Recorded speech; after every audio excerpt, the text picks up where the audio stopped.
sarap. Ang galing mo talaga, Kuya Second. Buti na lang hindi ka nagmana kay Mommy. Natawa si Second o Flynn Second Saviro sa sinabi ng bunso nilang kapatid na si Sunny. Pagkatapos maikulong ni Chena nakakambal ni Yasmin at mga magulang ni Yasmin na siyang tumulong kay Chena noon para ipatapon ang mga anak ni Yasmin sa dagat, ay namuhay ng payapa ang pamilyang Saviro. Binigyan din ni Yasmin at Falcon ng pangalan ng 4 nilang anak na lalaki. Pagkatapos hingin ng permiso nito, pero nanatiling nakadikit ang pangalang binigay sa kanila ng kanilang Lola Di. Dahil kung wala rin naman ang matanda, hindi aabot sa puntong ito ang magkakapatid. Ako na naman ang nakita ninyo. Excuse me lang ha? Totoong nag-improve na ang cooking skills ko. I can now cook pansit canton. Singit ni Yasmin Saviro, ang ina ng Saviro quintuplets. Good morning, Mommy. Nasa si Dad? Baling naman ni Flynn sa ina, nakapapasok lang sa pagkainan. Hay nako, yung dad nyo tumatanda na talaga ng sobra. Sumasakit daw ang likod niya. Aba, kasalanan niya na yun dahil pinagod niya ako sobra kagabi. Mommy!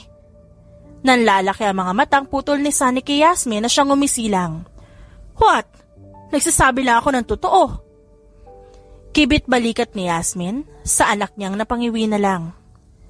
Nasaan nga pala ang iba niyong kapatid? Ang 3 yun talaga? Masyadong abala sa kanya-kanyang trabaho.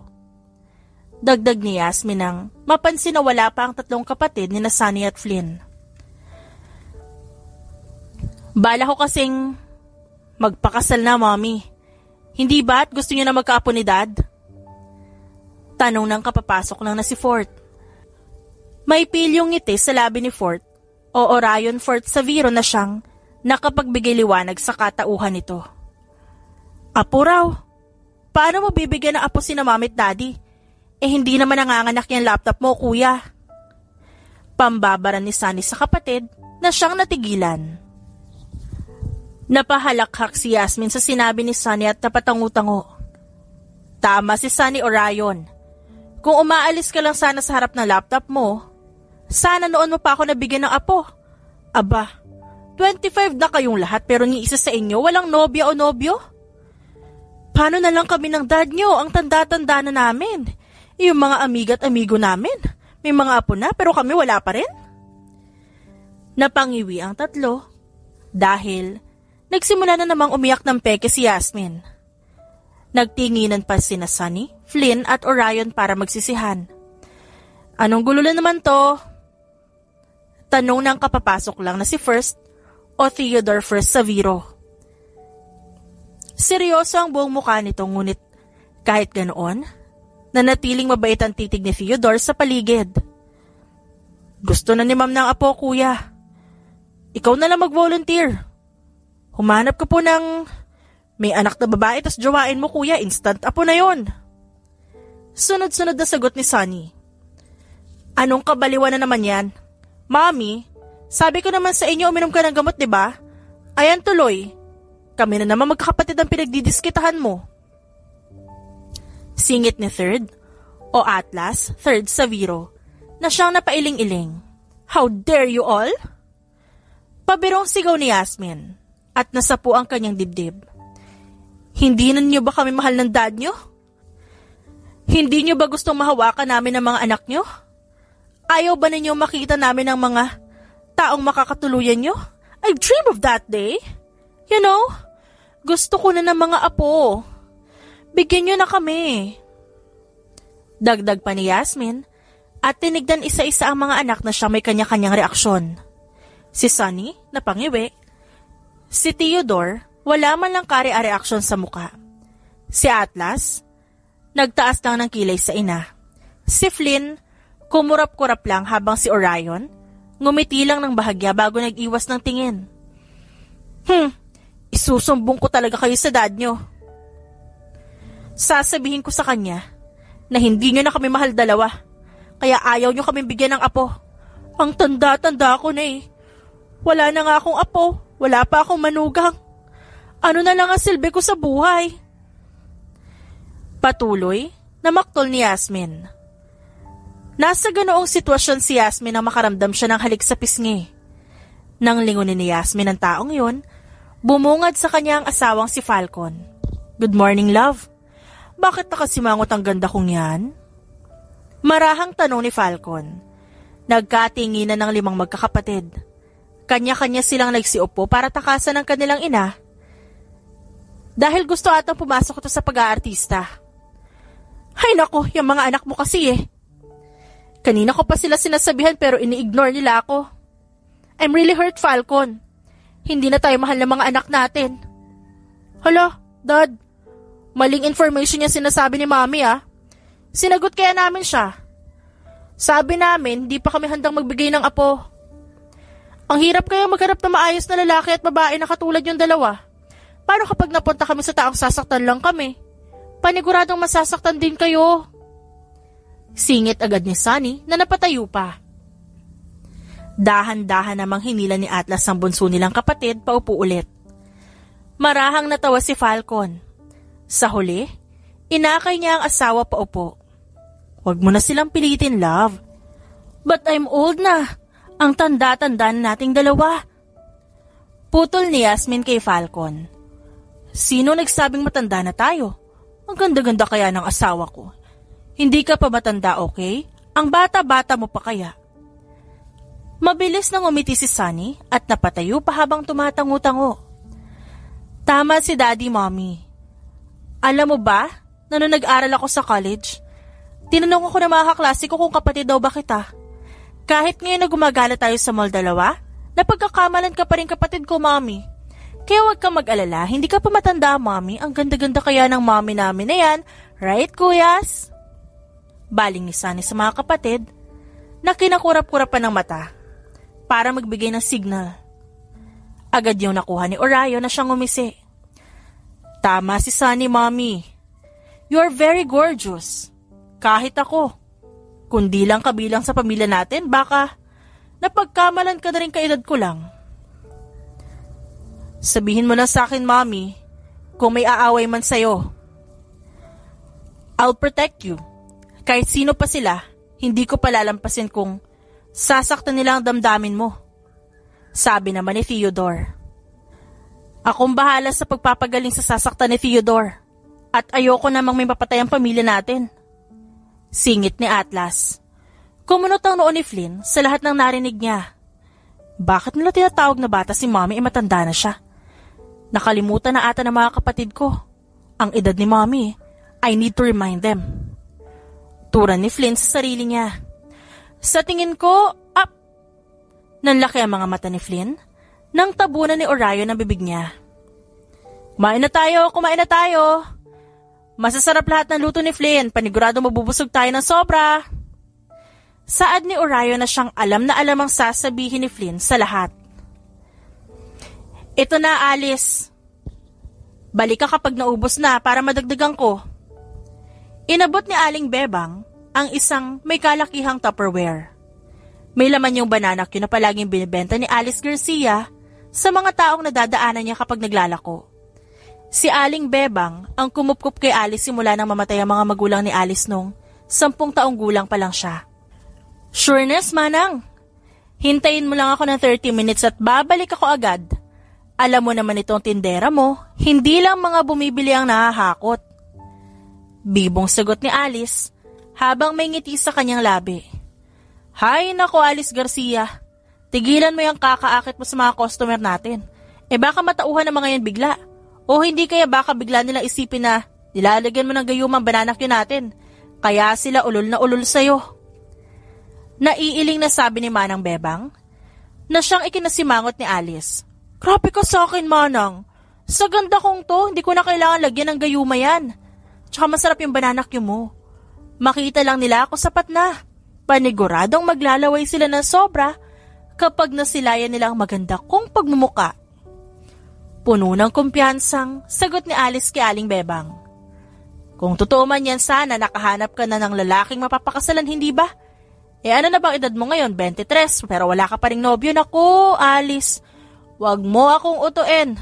At hindi ako tulad ng mga lalaking bumibili sa'yo dahil lang nagagandahan sila sa pagmumukha mo.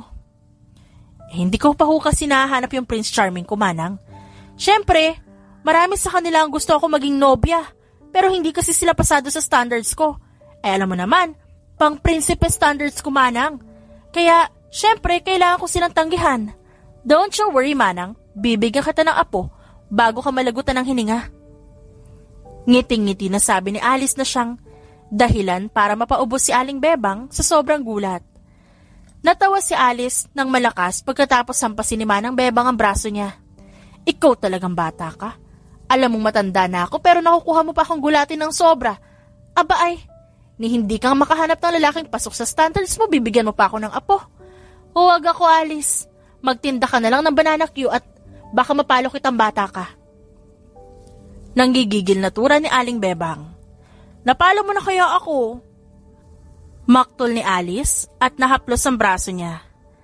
Nang itinaas ni Aling Bebang ang kamay nito para paluin siya ulit, dahil sa sagot niya, agad na umatras si Alice. Joke lang, Manang. Grabe, ang ganda mo talaga, Aling Bebang. I love you po, mama. Saad ni Alice at agad tumalikod pa alis. Nasapu na lang ni Aling Bebang ang bawat tagiliran niya at napailing-iling. Mag-gym ka, princess? Tanong ni Orion sa kapatid na si Sunny. Nang sumama ito sa kanila sa gym. Ang sabi ni Kuya Flynn, marami daw guys dito sa loob ng gym. Kaya gusto kong sumama. May sarili naman akong maintenance ng exercise, kaya hindi ko kailangang sumama sa inyo at sumali, okay? Gusto ko lang talaga makakita ng gwapo, Kuya Orion. Nakangiting sagot ni Sunny, na siyang ikinakunot ng noo ni Orion at Atlas. Anong pinagtututuro mo sa kapatid natin, Flynn? Anong gwapo? Lukot na mukhang tanong ni Atlas. Kay Flynn, bago hinarap ang bunso nilang kapatid. Huwag kang maghahanap ng gwapo, princess. Anong gwapo? Nandito kami mga kapatid mo. Dad is handsome too. Hindi mo kailangan pumunta sa ganitong klase ng lugar para lang sa ganyang bagay. Doon ka sa bahay at makakakita ka ng gwapong hindi mo pagsasawaan. Dagdag ni Atlas na siyang ikinangiwi ni Sunny. Ew, Kuya Atlas, kaya nga ako naghahanap ng gwapo kasi ayoko sa pagmumukha niyo eh. Gusto ko ng bagong view. Maybe Mommy's right. I should get myself a husband. No! Anong husband? Hindi! Halos magkasabay na putol ni Orion at Atlas kay Sunny na siyang natigilan sa mga kakambal niya. Bakit ayaw niyong payagan si Sunny? Kung gusto niya mag-asawa, hayaan niyo siya. Ayaw niyo nun? Kapag nagkaroon na apo si Mommy, paniguradong hindi niya na tayo guguluhin. Singit ni Flynn sa usapan na siyang nakaani ng sama ng tingin sa dalawa. Alam mo, Flynn, magaling ka magbasa ng isip namin pero ba't ganito ka? Siguro nung pinagbubuntis tayo ni Mami, ikaw palagi nasisipa namin kaya ganito ang utak mo ngayon. Kapatid natin si Sunny, okay? We can't give her to any man yet. Hindi deserve na kahit sinong lalaki ang prinsesa natin. Asik ni Orion na siyang napahimas sa batok nito. Bakit ba sa lahat ng mamanahin mo sa magulang natin katangahan pa? Dagdag ni Orion at napailing-iling na lang. Nang maglakad si Orion papasok sa gym, sumunod dito si Atlas na inilingan lang din si Flynn. Napatingin si Flynn sa bunso nilang kapatid. May ginawa ba ako mali? I was just stating facts earlier. Tura ni Flynn sa nalilitong boses. Don't worry, Kuya Flynn. Mahal ka po namin ni Mom at Daddy. Sagot ni Sunny na siyang ngumiti pero kalaunan nauwi yun sa pagngiwi. Umalis na ni si Sunny kaya napabuntong hininga na lang si Flynn. Nang mapansin ni Flynn na wala na si Theodore, ay naglakad siya papuntang parking lot para lang makita ang kapatid na may akay-akay na dalaga. May hawak na Tupperware ito na siyang kumuha ng atensyon ni Flynn. Theodore! Tawag ni Flynn sa kapatid na siyang napalingon sa kanya. Pero ang babaeng kasama nito, na natiling nakatitig kay Theodore, na siyang ipinagtaka ni Flynn. Ay, nako. Siguro nahulog na ang babaeng sa kapatid ko. Sa inaakto niya palang basang-basa ko na kung ano nasa isip niya. She thinks my twin brother is some Prince Charming. Well, bagay naman kay Theodore. Malamig si Theodore. Pero may paki siya sa lahat. Kung magustuhan niya man ang kapatid ko, dapat lang yun dahil deserve naman ni Theodore ang nararamdaman na babae para dito. Patangu-tangong sabi ni Flynn. Mauna na kami sa loob! Sigaw na lamang ni Flynn kay Theodore na siyang tumangu-tango at nag-thumbs up. Mabilis na tumalikod si Flynn dahil sa naging tugon ni Theodore, kaya hindi nito nakita ang paglingon ng babaeng kanina lang ay nakatingin kay Theodore. Sa isip-isip niya, hindi siya ganun katanga tulad ng sinasabi ng kanyang kapatid. Banana Q kayo dyan! Banana Q, fresh pa to, bagong luto, mainit-init pa! Sigaw ni Alice habang bitbit sa kamay ang Tupperware na hawak. Uy, Miss Ganda, bagong batch na naman to? Ngiting-ngiti na tanong ng isang lalaking tambay na siyang nadaanan ni Alice. Opo kuya, bili na po kayo, masarap po ito. Hindi po kayo magsisisi kapag natikpan niyo po itong banana Q ko. Hirit ni Alice na kinindatan pa ang lalaking agad namang napangiti. Bumili nga ito na siyang ikinatuwa ni Alice ng sobra. Gamit ang ganda ni Alice, inaakit niya ang mga taong nadadaanan niya para bumili ng banana Q. Lalo na kapag mga lalaki yon. Gustong-gusto ni Alice na yumaman. At ang isang rason kaya nagbebenta siya ng banana Q ay para hanapin ang Prince Charming niya sa daan. Ang Prince Charming ni Alice ay gwapong mayaman. Papatawid na si Alice sa kabilang kalsada nang biglaang may humarurot na sasakyan. Nanlaki ang mga mata niya sa gulat at hindi agad nakagalaw. May naramdaman si Alice na humawak sa tagiliran niya. Tila gumaan din ang katawan ni Alice at para siyang lumilipad sa langit. Hey, ayos ka lang ba? Mabilis na pamulat ng mata si Alice sa narinig. Napakurap-kurap si Alice nang bumungad sa kanya ang isang gwapong anghel. OMG, patay na ba ako? Sa langit na ba ako? Langit na ba talaga to? Nanginginig ang boses na tanong ni Alice kay Theodore na siyang hindi man lang nagbigay ng reaksyon. Nasaktan ka ba, miss? Natamaan ba ulo mo? Marahang tanong ni Theodore kay Alice na siyang sinundot-sundot ang dibdib niya gamit ang libre nitong kamay. Ha? Ang ulo ko? Ayos na ang ulo ko. Bakit? Dumudugo ba? Ngiting-ngiti na tanong ni Alice at napo nang masundot niya ang abs ni Theodore. Gusto mo bang ipatingin kita sa kapatid ko? Magaling na magagamot ang kapatid ko at paniguradong mapapagaling ka niya kung sakali mang may mali sa'yo. Tura ni Theodore kay Alice na hindi naman nakikinig sa kanya. Tumatanggap pa ng asawa ang anghel? O may asawa ka na ba? Concubine, gusto mo? Sunod-sunod na tanong ni Alice. Hindi ka papatay, miss. Munti ka lang masagasaan at nailigtas naman kita. Sagot ni Theodore na siyang ikinatigil ni Alice sa pagsundot-sundot sa katawan ng binata. Dahan-dahang nilingon ni Alice ang paligid. Napatingin din siya sa hawak niyang Tupperware at sa damit na suot niya. Walang dugo. Walang masakit sa kanya. Mabilis na nailayo ni Alice ang sarili mula kay Theodore. Sorry. Ano? Hindi mo naman ako kilala, di ba? Nahihiyang tanong ni Alice pagkatapos ay awkward na natawa. Hindi naman. Nakita lang kita kanina, munti ka na masagasaan kaya nailigtas kita. My master taught me to save anyone who needs saving. Buti na lang din natapansin kita kanina. Kung hindi, baka nga napunta ka na sa langit.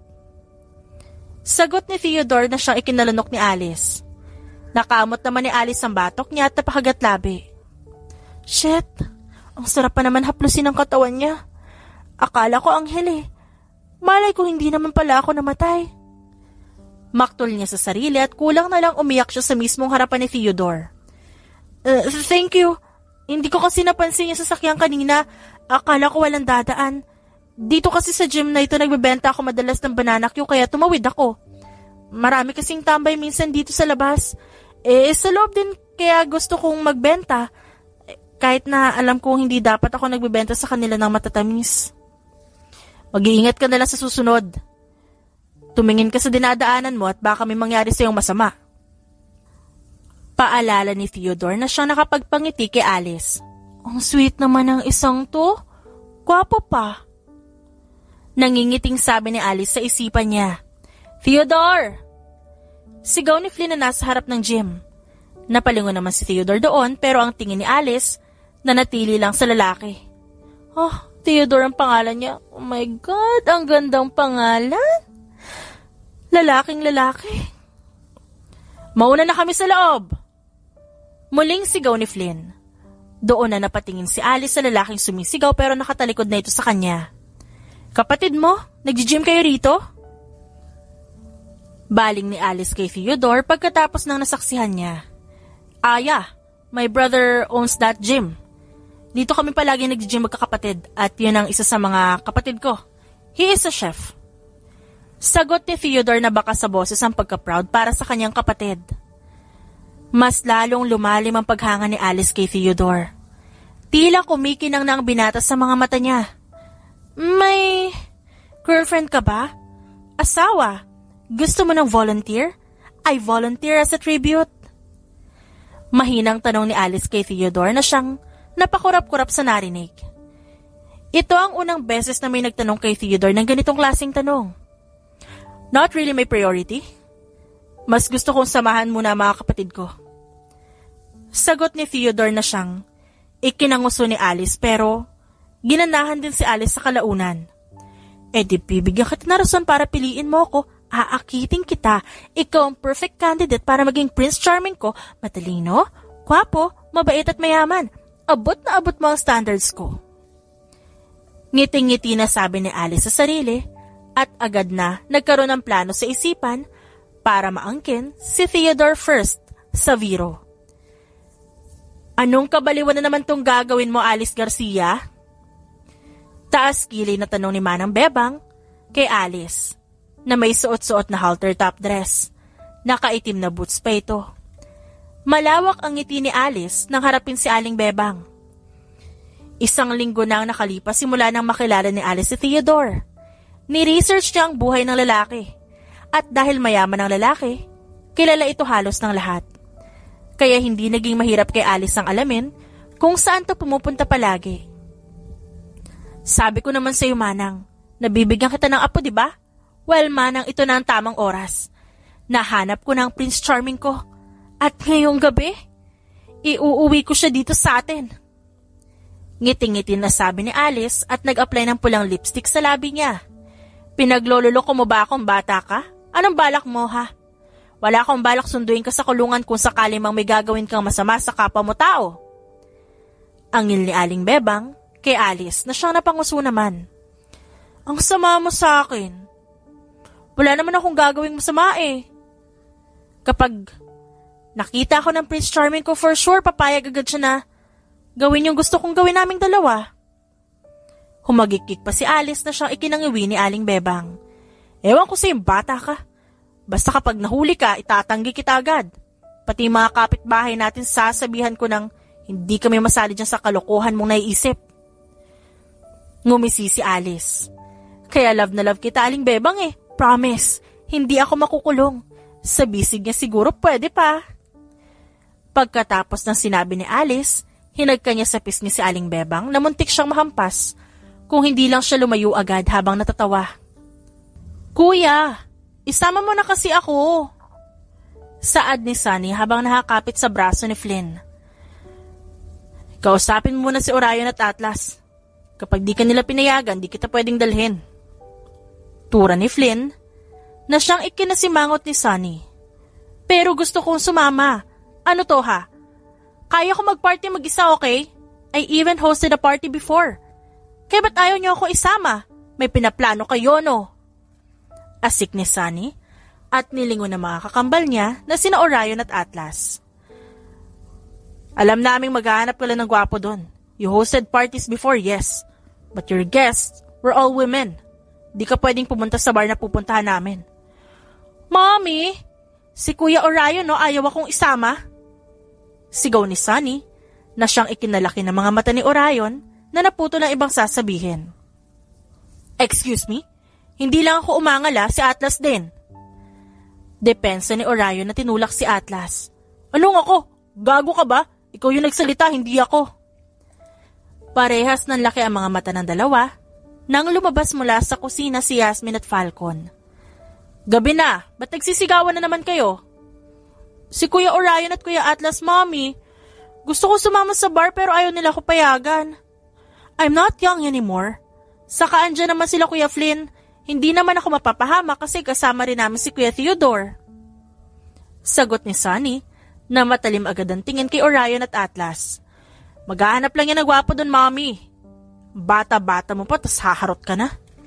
25 na ako, no? Hindi 3 years old. Saka anong mali sa paghahanap ng gwapo? Alangan naman pangit ang hanapin ko. Putol ni Sunny kay Orion na sinamaan ng tingin si Sunny pero inirapan lang naman ni Sunny pabalik ang kapatid. Mami, ang pasaway ni Sunny. Giit ni Orion. Natawa na lang si Yasmin pagkatapos ng masaksihan niya. Hindi siya makapaniwala na malalaki na ang mga anak niya. Parang kailan lang. Orion, Atlas, hindi na kayo mga bata. Hindi na rin bata si Sunny. Kailangan niyong bigyan si Sunny ng desisyon na kanya talaga. Huwag niyo siyang pilitin na gawin ang bagay na hindi niya gusto. Dahil kapag ginawa niya yon, baka lalo niya ipilit. Paano kung pigilan niyo siya ngayon pero gagawin niya kinabukasan? But this time, your twin won't let you know. Aalis siya nang hindi nagpapaalam. Dahil alam niya na hindi naman kayo papayag. Anong gagawin niyo kapag nangyari ang bagay na yon? Dahil lang, pinipigilan niyo siyang pumili ng desisyon para sa sarili niya. Mahinahong paliwanag ni Yasmin sa mga anak na napaisip. I'll protect her if anything happens. Hindi ako aalis sa tabi ni Sunny ngayong gabi. Payagan niyo na ang bunso at may sariling isip na yan. Sunny is smart. She knows what is right and wrong, right, Princess? Baling ni Theodore sa kapatid na siyang agad na pangiti. Yes naman, Kuya Theodore. Hindi po ako magiging pasaway habang nandun. Hindi rin po ako aalis sa tabi mo, Kuya, promise. Fine. Babantayan ka namin ni Atlas. Pwede kang sumayaw kung anuman pero kung may lumapit sa'yo at hinawakan ka ng walang permiso mo, sabihin mo agad sa amin. Nandiyan si Theodore. Ipapasuntok natin sa kanya. Maangas na sabi ni Orion na siyang kinatawa ni Sunny. Akala ko pa naman ikaw ang susuntok, Kuya. Ipapasa mo rin pala kay Kuya Theodore. Baka mabangasan kamay ko eh. I don't wanna get hurt. Hindi ako makakapag-hack kapag napuruhan ang kamay ko. My hands are everything. Napailing-iling na lang ang lahat ng hagkan ni Orion ng kamay niya. Tara na, alis na tayo. Dahil kasama natin si Sunny, kailangan nating umuwi bago mag-12. Singit ni Atlas. What? Before 12? Anong kalokohan to, Kuya Atlas? Hindi makapaniwalang tanong ni Sunny. Pinayagan ka na namin mag-bar. Kaya syempre, sisiguraduhin namin makakauwi ka sa tamang oras. Kaya aalis na tayo para masulit mo ang pagsayaw doon. Don't worry, Princess. Kapag nandun ka na, gawin mo na lahat ng gusto mo. Nakangiting sabi ni Flynn at umakbay sa bunso nila. Mag-iingat kayo 5, ha? Kapag may nangyari, tawagin niyo kami ng daddy niyo, okay? Yes, Mommy. I love you. I love you, Dad. Sigaw ni Sunny at ganun din ang ginawa ng mga kapatid niya at nagkatinginan pa sila at nagtawanan bago tuluyang umalis. Pagpasok ni Alice sa bar na palaging pinupuntahan ng 5, agad na umatake sa ilong niya ang amoy ng alak. Maingay din ang paligid at maraming tao. Saan ko kaya siya mahanap? Ayon sa research ko, palagi silang naroon sa VIP area. Kaya paniguradong nandun lang din sila ngayon. Patango-tangong sabi ni Alice habang panaylingon sa paligid niya. Hi, miss.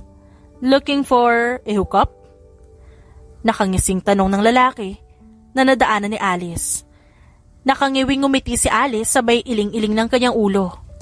Hindi na kailangan, may target ako ngayong gabi eh. If you'll excuse me.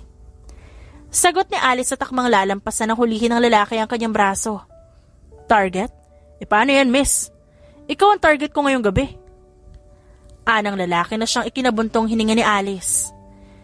Hindi ka siguro nakapag-aral, no? O kung nakapag-aral man, hindi ka nakikinig sa tinuturo sa'yo ng guro mo. Kasi bakit ang bobo mo?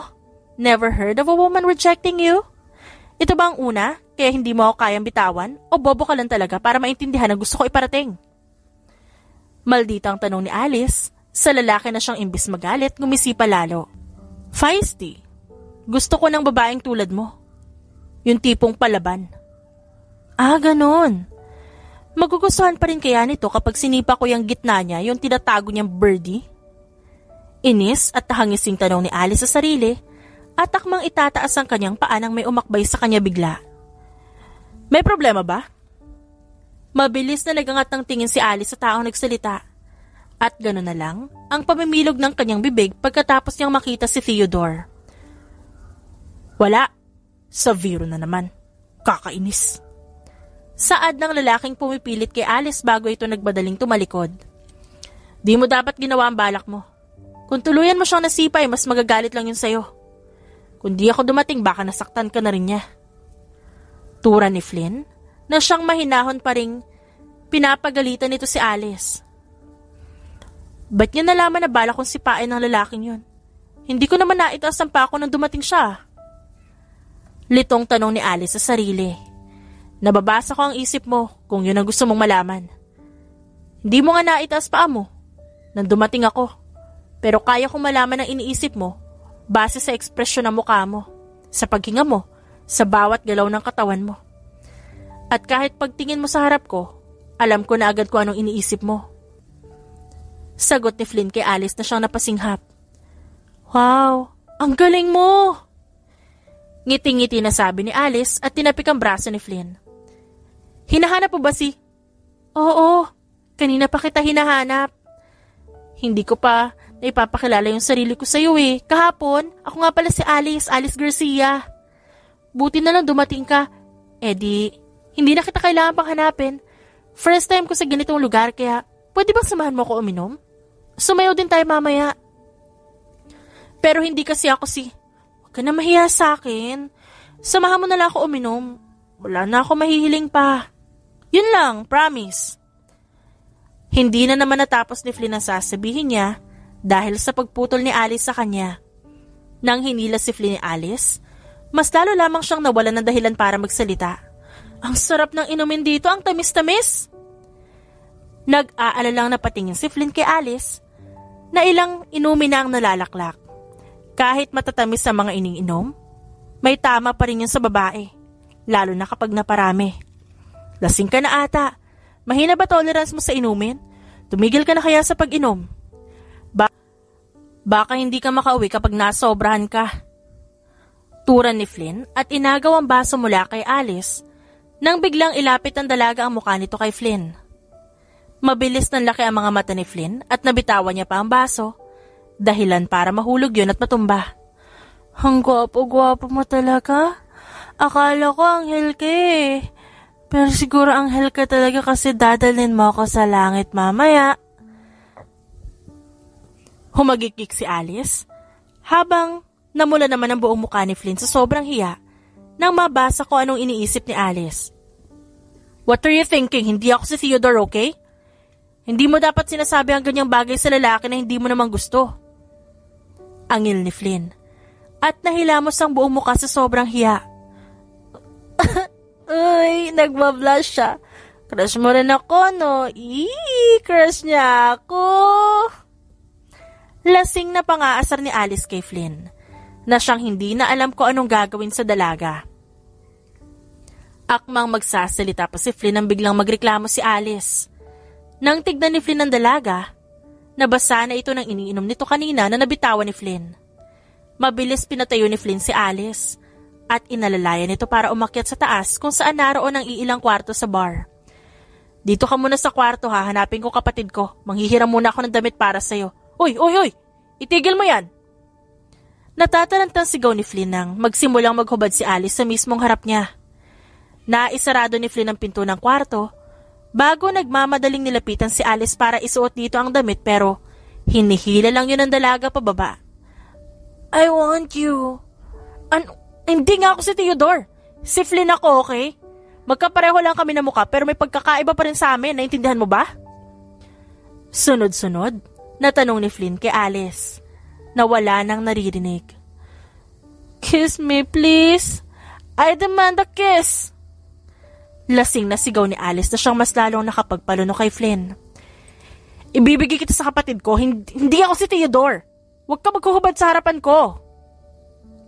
Ganon na lamang ang panlalaki ng mata ni Flynn Nang hagkan siya ni Alice, naputo lang ibang sasabihin ni Flynn dahil sa biglaang halik na yon at lahat-lahat ng bagay na pinapaalala niya sa sarili para hindi hagkan pabalik ang babae ay biglang naglaho. Tanging init na nararamdaman niya lamang at lambot ng labi ni Alice ang naalala niya. Kasunod nun ay ang pagkahulog nila sa malambot na kama hanggang sa mawala sa pagitan nila ang kanilang mga saplot. Tanging halinghing at ungo lamang nilang dalawa ang pumuno sa kasulok-sulukan ng kwartong yon. Nang magmulat si Flynn ng mata, agad siyang napasigaw.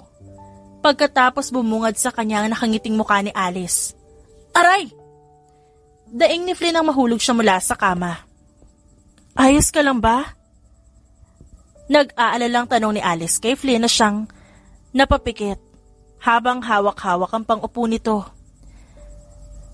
Ba't ka naman kasi sumigaw at umatras? Para ka namang nakakita ng multo dyan sa reaksyon mo. Pero in fairness, ang ganda kong multo. Dagdag ni Alice, nangiting-ngiti. Muling iminulat ni Flynn ang mga mata bago na palunok. Nakangiti si Alice sa kanya. Pero paano na lang kapag nalaman nitong hindi siya si Theodore? Pero walang balak si Flynn na itago ang katotohanan sa babae. Hoy! Ayos ka lang ba? May masakit ba sa'yo? Muling tanong ni Alice kay Flynn, na siyang nag-angat sa dalaga ng tingin. Huminga siya ng malalim at buong tapang na binuka ang bibig niya para sabihin kay Alice ang katotohanan. Hindi ako si Theodore. Nauutal na saad ni Flynn. Kumunot ang noo ni Alice sa narinig niya. Ha? Anong pinagsasabi mo? Balak mo ba akong takasan kaya itinanggi mo sa akin ang pagkatao mo ngayon? Natatawang tanong ni Alice kaya napalunok si Flynn. Quintuplets kami. Magkakapareho kami na muka. Kagabi ko pa sinasabi sa'yo na hindi ako si Theodore. Pero hindi ka nakinig sa akin. Hindi ako si Theodore, ako si Flynn. Kakambal ni Theodore. Marahang paliwanag ni Flynn kay Alice na siyang natigilan. Nagbibiro ka lang ba? Prank ba to? Gusto mo na ata ako takasan eh. Natatawa pa rin sabi ni Alice pero nagtaas na rin ang kanyang boses. Tumayo si Flynn mula sa sahig. Tanging boxers lang ang suot nito kaya namula pa ang pisngi ni Alice habang tinititigan ang bakat ng binata. Here. Tura ni Flynn at inilahad kay Alice ang cellphone na hawak. Tinanggap naman niya ni Alice. Napasinghap si Alice nang makita ang nasa cellphone. Litrato yun na magkakapatid na lalaki. 4 na lalaking magkamukhang magkamuka. On the right side is my brother Theodore. Yan ang lalaking gusto mo. Kasunod niya ay ako. Ang kasunod naman ay si Atlas. At ang panghuli ay ang kakambal naming si Orion. Ngayon naniniwala ka na ba sa akin? Ibig sabihin, maling lalaki yung nakuha ko kagabi? Hindi makapaniwala ang tanong ni Alice at napatingala kay Flynn na siyang mahinang tumango. Pero handa akong panagutan ka. Siguro hindi mo matatanggap dahil hindi ako si Theodore. Pero handa akong panagutan ka kung papayagan mo ko. Hindi man ako si Theodore pero aalagaan kita at pakakasalan kita.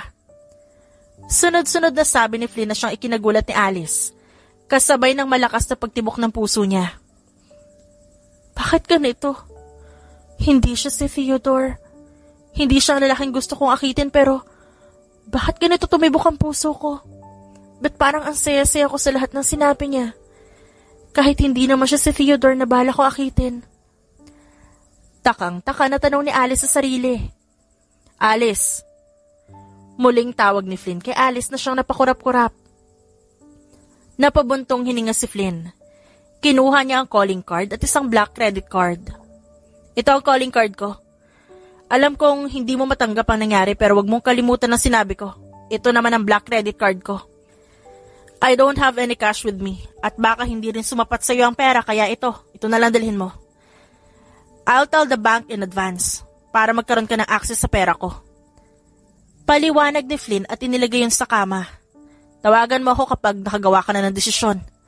Kung gusto mong kalimutan ng lahat, handa rin akong tanggapin yan. If you still like my brother after everything, then tell me. Tutulungan kita mapalapit kay Theodore. Dagdag ni Flynn. Hindi nakapagsalita si Alice hanggang sa nagpaalam na si Flynn sa kanya para umalis. Oh, anong nangyari? Munti ka bang makulong kaya pangit-pangit ang pagmumukha mo ngayong umaga? Sarcastic ang tanong ni Aling Bebang kay Alice na siyang kapapasok lang ng bahay. Nakauwi si Alice ng ligtas, kahit halos wala siya sa sarili. Nang mapatingin si Alice kay Aling Bebang, doon natauhan ng babae. Manang! Manang! Sigaw ni Alice sa tinakbo ang distansya nila ng ginang na siyang gulat na gulat sa ginawa niya. Ano? Natuluyan ka na bang bata ka? Talagang nabaliw ka na ba at ganito ka umakto? Sigaw ni Aling Bebang at itinulak pa si Alice pero sobrang higpit ng kapit nito sa kanya. Manang, I'm getting married na! Masayang sigaw ni Alice na siyang ikinalaglag ng panga ni Aling Bebang. Gagang to, wala na. Nabaliw na nga. Ano ay kakasal? Wala ka pang pinapakilala sa aking lalaki. Aba hoy, magsabi ka lang kung natuluyan ka na nang maihatid kita sa mental hospital. Malditang saad ni Aling Bebang at tinulak muli si Alice. Sa pagkakataon na ito, nagtagumpay si Aling Bebang. Manang, totoo tong sinasabi ko. Dumating na ang panahon para magtagpo ang landas namin ng Prince Charming ko. Ang sweet-sweet niya. Hindi niya ako sinigawan. Hindi niya ako nilait o inaway. Kahit na sobrang kagagahan yung ginawa ko. Pinagsabihan niya ako ng maayos sa marahang paraan. Sobrang bait niya at sobrang gwapo pa. At alam mo ba, Manang? Binigyan niya ako ng black card. Pero kahit wala ang black card na yun, hulog na hulog pa rin ako sa kanya. Siya na ang hinahanap ko, Manang. Siya? Ang Prince Charming ko, si Flynn Saviro. Ngiting-ngiti na sabi ni Alice na siyang ikinangiwi ni Aling Bebang. Humagikgik pa si Alice at na-imagine na naman ang ginawa nila ni Flynn kagabi. Tatak na tatak pa sa utak ng babae ang katawan nito kanina at ang maamo nitong mukha habang natutulog. Wala na, natuluyan na nga. Sa lahat ba naman ng batang pwede kong kupkupin, bakit yung may sira pa sa utak? Nako, sinusubok talaga ako ng mundo. Araw-araw na lang sinusubok ng mundo ang katatagan ko. Hay nako. Reklamo ni Aling Bebang at pilit kinalimutan na lang ang presensya ni Alice na nasa dreamland na nito.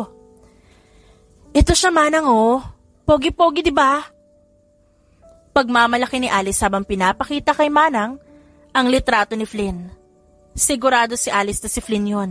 At hindi ang kakambal nito, base na rin sa mga mata nito. Ngayon lang napagtanto ni Alice na magkaiba tumingin na magkakapatid na Saviro. Hindi niya pa nakita ang dalawang ibang kapatid ni Flynn, pero nakita niya na si Theodore. Masyadong seryoso ang mga mata nito, habang mabait naman ang kay Flynn. Hindi ka ba nananaginip lang, Iha? Kita mo ba yung binatang yan, Alice? Sobrang gwapo, mayaman din. Malabo naman magkandara pa yan sa'yo, gayong hindi naman yan taga dito.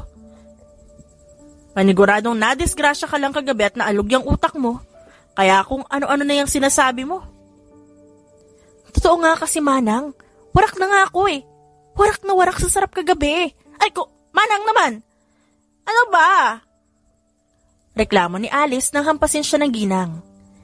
Ano ba? Yung bibig mo na ko? At saka, huwag kang mangarap ng sobra riyan. Hindi tayo kilala ng taong yan, okay? Kilala mo ba ang mga Saviro, ha?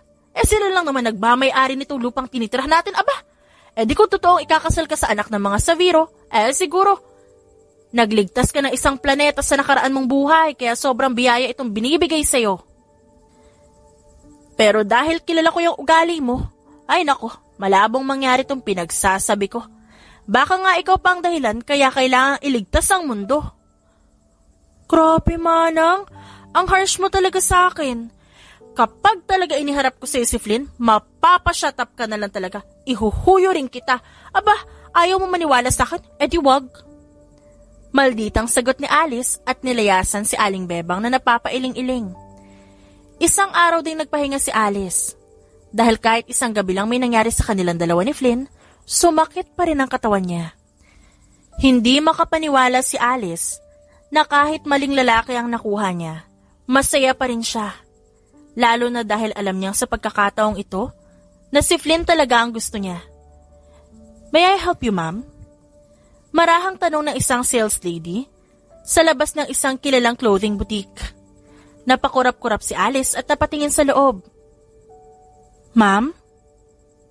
Muling tawag ng sales lady kay Alice na siyang magsasalita na sana nang biglang may kumuha ng pansin niya.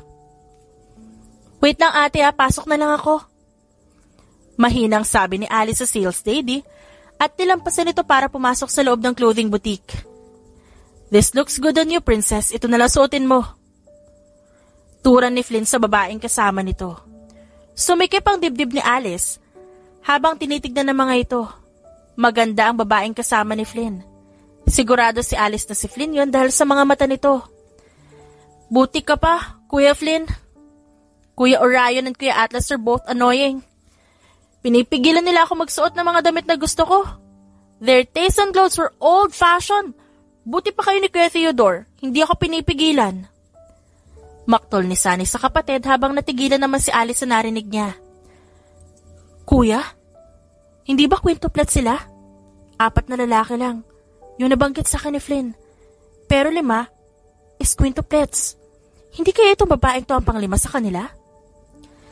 Tanong ni Alice sa sarili habang tinititigan ng magkapatid. Ayaw ka lang mabastos ni Atlas at Orion. They're both worried about you. Huwag mong bigyan masyado ng sakit ng ulo mga kambal natin. Alam mo namang gusto lang nilang protektahan ka. Pero huwag ka mag-alala. Nandito kaming 4 kaya walang mangyayari sa iyong masama. You can wear anything you want. Kaya namang sumuntok ni Theodore ng pagmumuka.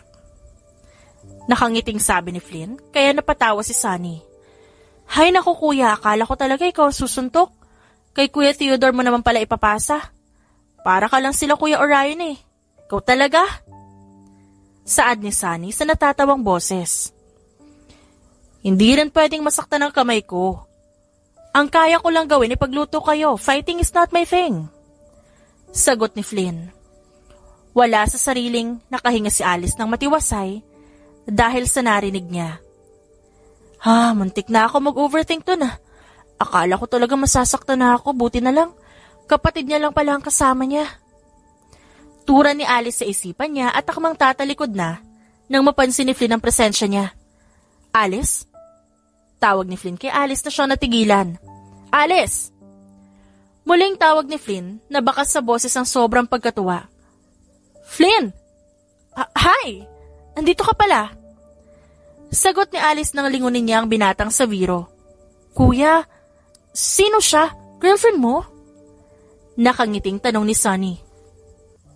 Namula naman ang pisngi ni Alice sa narinig. Napatingin si Alice kay Flynn na siyang napakurap-kurap sa sinabi ng kapatid. Girlfriend? Hindi. Hindi niya pa ako sinasagot. Oh, to the M to the G! Oh my God! Magiging girlfriend mo siya? Sigaw ni Sunny na natakpan pa ang bibig nito habang nanlalaki ang mga mata sa sobrang excitement. Hindi alam ni Alice kung anong biglang nangyari. Basta may tinawagan si Sunny na tinawag nitong mommy. At pagkatapos hinila siya nito kaya napasunod sa kanila si Flynn. Hanggang sa nakarating sila sa isang malaking mansyon kung saan bumungad sa kanyang lahat ng pamilya ni Flynn. Ito, si Mami Yasmin namin. Daddy Falcon. You can call them Mommy and Daddy too. Kahit hindi pa kayo ni Kuya Flynn. Sure naman ako sasagutin mo si Kuya. Hindi ba Ate Alice? Ngiting-ngiting tanong ni Sunny habang nakalahad pa rin ang kamay sa mga magulang nito. Princess, dahan-dahan lang. Huwag mong gulatin si Alice. Naku, Kuya Flynn. Akala ko pa naman ikaw huli magkaka-girlfriend. Dahil ikaw ang nagmana sa utak ni Mommy at Daddy pero di ko akalain na ikaw mauuna sa ating 5. Hindi makapaniwala ang sabi ni Sunny na siyang pumutol sa ibang sasabihin sana ni Flynn. Ayan na naman ang anak mo, Falcon. Saan ba nagmana ang mga yan at palagi tayong ginigis sa araw-araw? Kulang na lang maging abo tayo eh. Reklamo ni Yasmin sa asawa na siyang natawa lang. Nililigawan ka talaga nito si Flynn? Totoo ba? Nililigawan talaga ito ni Flynn? Hindi makapaniwalang tanong ni Orion na siyang titig na titig kay Alice. Ngumiti naman si Alice at naglahad ng kamay sa lalaki. Ako si Alice. Alice Garcia. Kabadong pagpapakilala ni Alice sa sarili. Tinanggap ni Orion ang kamay ni Alice. Ganon din si Yasmin at Falcon. Sunod ay si Atlas hanggang sa si Theodore. At ang panghuli ay si Sunny na siyang ngiti-ngiti pa rin. Iyang naka-leather jacket, Ate Alice, si Kuya Orion yan. Yang nakaputing lab uniform naman, si Kuya Atlas ko. Si Kuya Theodore yung naka-long sleeves na white. And I'm Sunny, ako pa nag-iisang prinsesa ng pamilyang to. Pero dahil nandito ka na po, dalawa na tayo. Sunod-sunod na sabi ni Sunny kay Alice na siyang hindi makapaniwala. Sorry sa kapatid ko she's way too excited. Ngayon lang kasi may dinala na babae ang kapatid niya rito sa bahay. At ako pa yun kaya sobra sila nagulat. Paliwanag ni Flynn kay Alice sa pabulong na boses. Ba't naman gulat na gulat sila? Kapo ka naman, mabait din. Halata namang maraming nagkakagusto sa'yo Bulag lang siguro ang hindi. Sagot ni Alice na siyang dahilan para matigilan si Flynn. Kalaunan tumikim si Flynn at nag-iwas ng tingin kay Alice. Huwag ka magsalita ng ganyan, mabilis ako ma-fall. Noong nagkita tayo nahulog ako kaagad Kahit mga celebrity lang naman na naging crush ko, alam ko agad na gusto kita. Kung di mo ako kayang panagutan, syempre hindi mo dapat ako pakiligin na sobra. Mahinang reklamo ni Flynn. Wala naman ako sinabing hindi kita gusto. In fact, I realize that it is you that I like and not your brother. Siguro naalog lang yung utak ko kasi muntik na ako masigasaan nun Pero ikaw talagang gusto ko. Bulong pabalik ni Alice kay Flynn na siyang umawang ang bibig. Anong pinag-uusapan niyo, ate kuya? Balak niyo na ba magpakasal? Singit ni Sunny kina Alice at Flynn na parehong namumula ang pisngi. Magkakaapo na ba ako? Ito na ba ang panahon para sa pinapangarap ko? Tanong ni Yasmin na siyang nagliliwanag ang buong mukha sa sobrang saya. Ilang apo ba ang gusto niyo, Mommy? Tanong ni Alice na siya ikinasinghap ni Yasmin at ikinatili ni Sunny habang hindi sila mapakali ni Flynn sa kinatatayuan. Umabot naman sa liig ng binata ang pamumula ng pisngi nito. Dito ka na kumain, Ate Alice. Ipagluluto ka ni Kuya Flynn. Tura ni Sunny na hawak-hawak ang braso ni Alice. Naku, kapag natikman mo ang luto ni Kuya, mapapawaw ka sa sarap. Paniguradong mai-in-love ka palalo. I swear. Ngiti-ngiti na sabi ni Sunny. Ganun kagaling magluto ang kapatid mo? Tanong ni Alice na baka sa boses ang paghanga para kay Flynn. Opo, alam mo kasi ate, may mga masters yung kapatid ko. Although wala na sila lola ngayon, namatay kasi sila nung 12 years old pa lang kami Dahil sa sobrang katandaan, basta ng mga bata pa lang ang makakambal ko, tinuruan nila ng mga skills ang mga kapatid ko.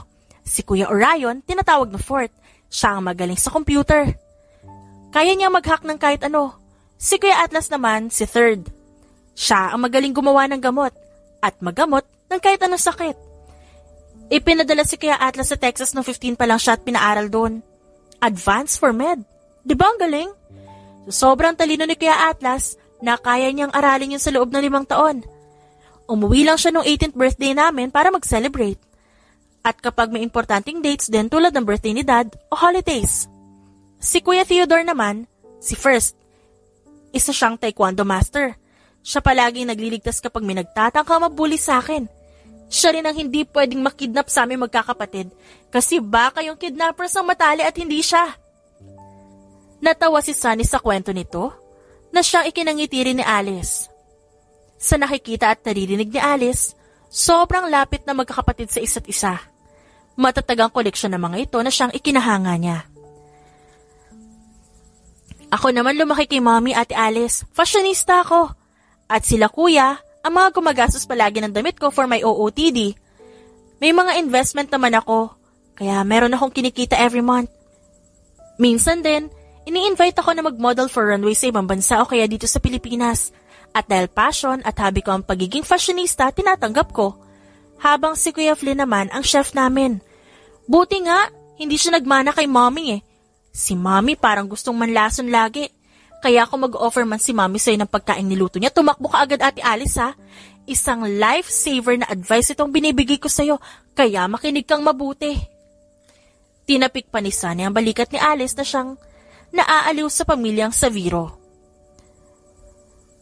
Nadedetect ko naman na sinisiraan ako ng anak ko. Sa loob ng ilang taon na kasama ko kayo, Nararamdaman ko na lang talaga ng kusa kapag naninira kayo eh. Kapag sinisiraan niyo ako sa ibang tao. Grabe. Napapailing-iling na reklamo ni Yasmin na dumaan sa gilid nila Sunny at Alice. I love you, Mommy. I love you. Pero huwag ka na magluto para sa amin, okay?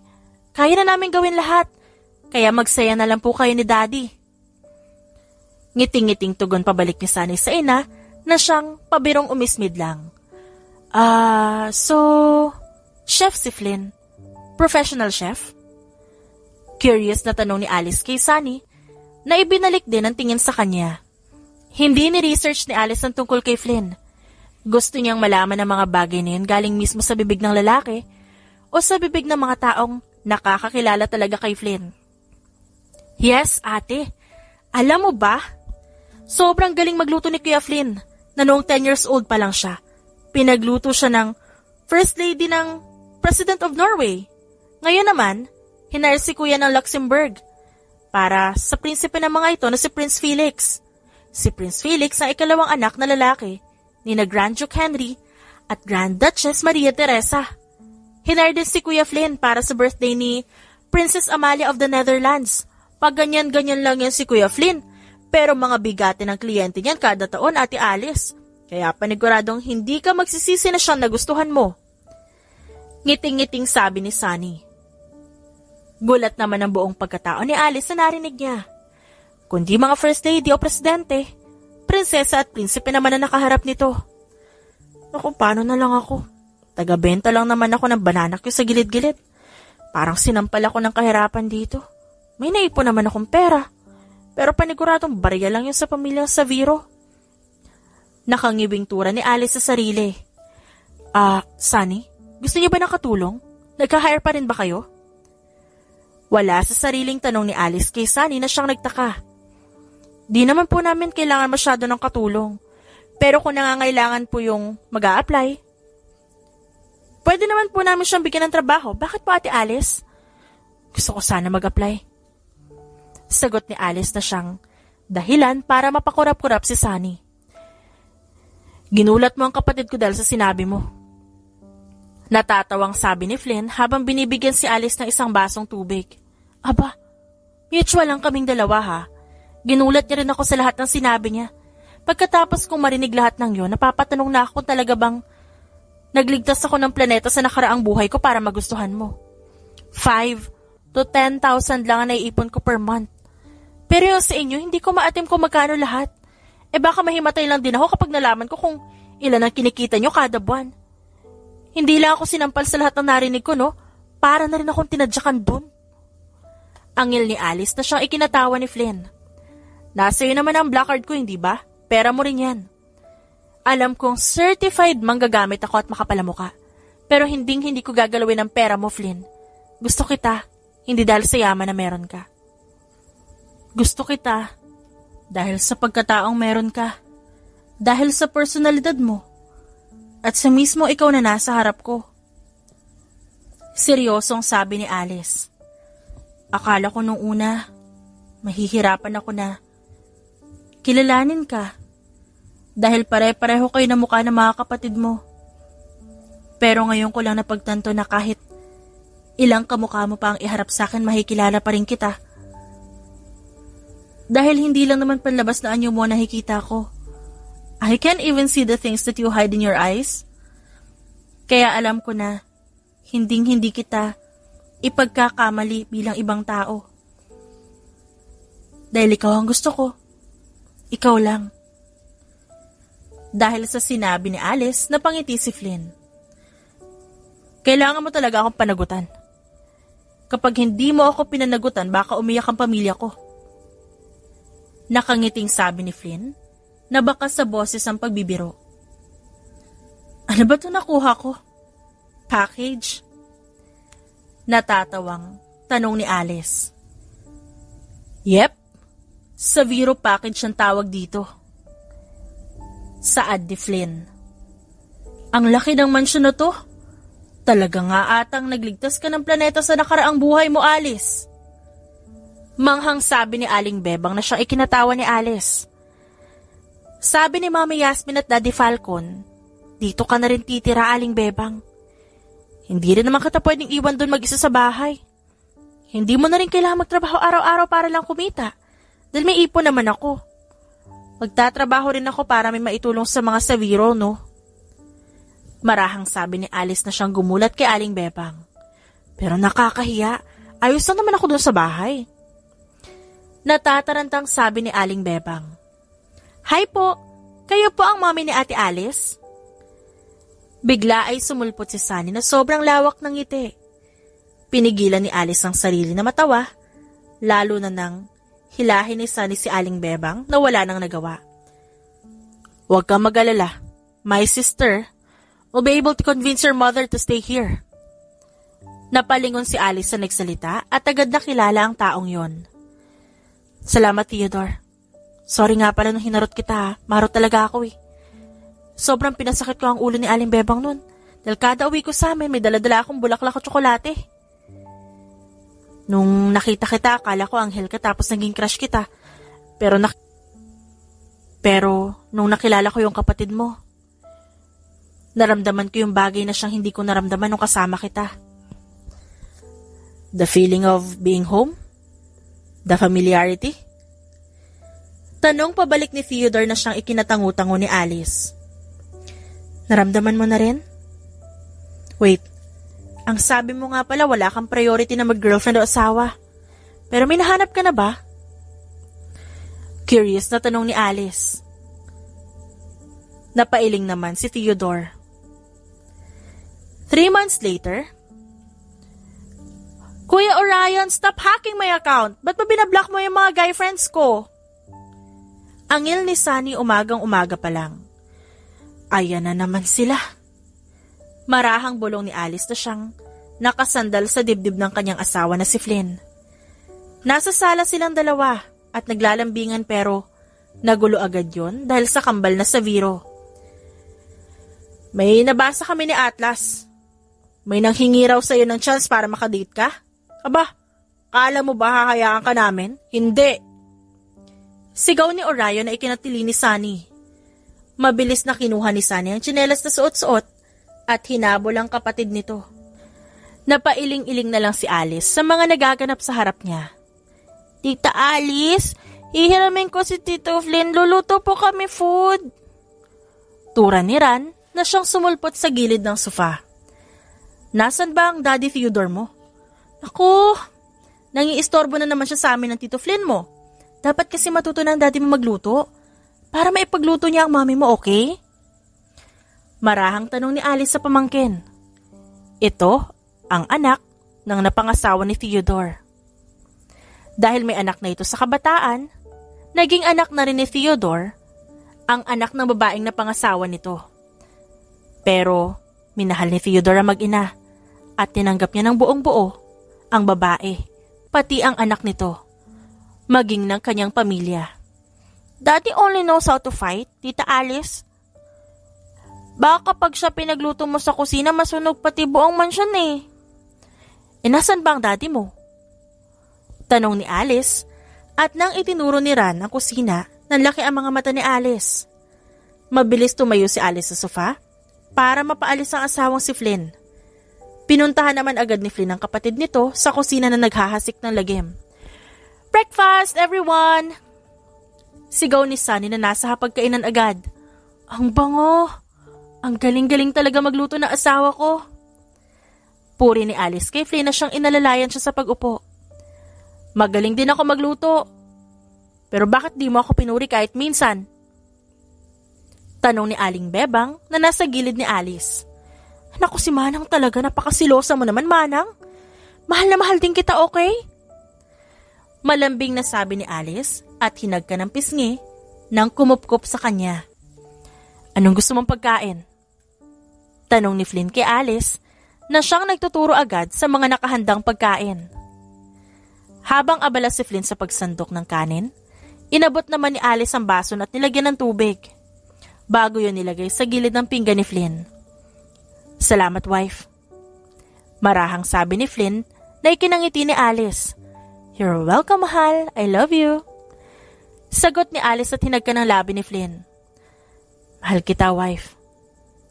Sagot pabalik ni Flynn, na baka sa mata ang sobrang pagmamahal para kay Alice. Kakainggit naman. Buti nahanap niyo na yung partners niyo sa buhay.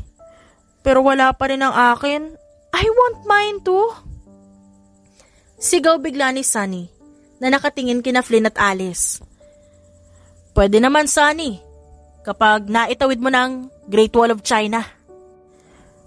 Puno ng pagbibirong sabi ni Alice at tinignan sina Atlas at Orion. Napasimangot na lang si Sunny. Aalis na lang ako. I'm going to host a yacht party. Baka nasa karagatan na lang ang Prince Charming ko. Wala dito sa lupa. Napuno ng tawanan ng buong hapagkainan dahil inasar na naman ni na Orion at Atlas ang bunso nilang kapatid.